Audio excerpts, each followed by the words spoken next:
అమ్మా, నీ విముక్తి కోసం నేను స్వర్గాన్నే సవాలు చేస్తాను.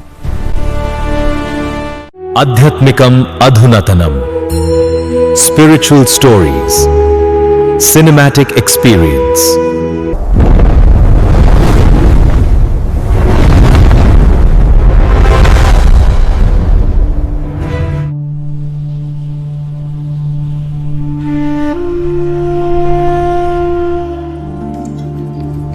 లోకాల సృష్టికి మూలమైన మహర్షులలో ఒక మహానుభావుడున్నాడు.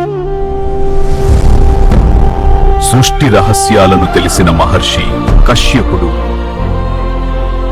విధి ముందర వినత నిలిచింది, ఆశతో, వినయంతో. అదే సమయంలో కద్రు కూడా తన కోరికతో ముందుకు వచ్చింది. వారి కోరికలు వినడానికి మహర్షి నేత్రాలు తెరిచాయి. స్వామి, నాకు మహాశక్తివంతులైన కుమారులు ప్రసాదించండి. స్వామి, నాకు అనేక సంతానం కావాలి. నీకు తక్కువ మంది సంతానం, కాని మహాశక్తివంతులు పుడతారు. స్వామి, మీ ఆశీర్వాదం నా జీవితం ధన్యమైంది. వినత తన దివ్య అండాలను పవిత్రంగా కాపాడింది. నీకు అనేక మంది సంతానం పుడతారు, వారు భూమిని నింపుతారు. స్వామి, మీ వరప్రసాదం నాకెంతో ఆనందం కలిగించింది. కద్రు తన అండాలను రహస్యంగా సంరక్షించింది. రోజులు గడిచాయి, అండాలు మాత్రం నిశ్శబ్దంగానే ఉన్నాయి.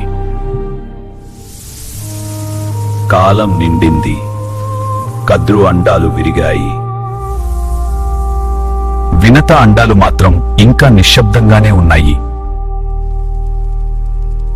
ఆత్రం, ప్రేమ, సందేహం. వినత మనసు తడబడింది.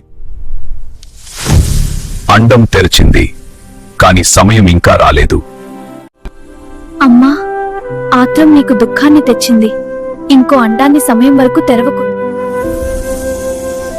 అరుణుడు తన విధివైపు పయనించాడు. ఇప్పుడు ఆమెకు ఒకే ఆశ, చివరి అండం. ఇది సాధారణ జననం కాదు, విధి స్వయంగా పిలుస్తోంది. ఆ అండం ఆకాశాన్ని చీల్చుకుంటూ ఎగిసింది. పర్వత శిఖరం ఇప్పుడు జనన వేదిక అయింది. ఆకాశం గర్జించింది, భూమి కదిలింది, అండం విరిగింది. విశ్వం కొత్త శక్తిని చూచింది. ఆ వెలుగులో ఒక మహావీరుని రూపం కనిపించింది.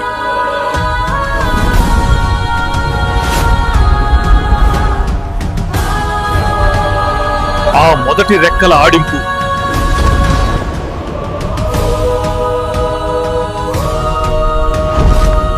ఆకాశం ఇప్పుడు అతని రాజ్యం.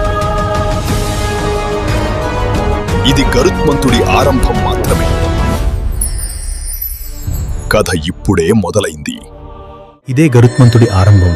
కొనసాగింపు తెలుసుకోవాలంటే మా ఆధ్యాత్మికం అధునాతనం ఛానల్ను ఇప్పుడే సబ్స్క్రైబ్ చేయండి. వీడియో నచ్చితే లైక్ చేయండి.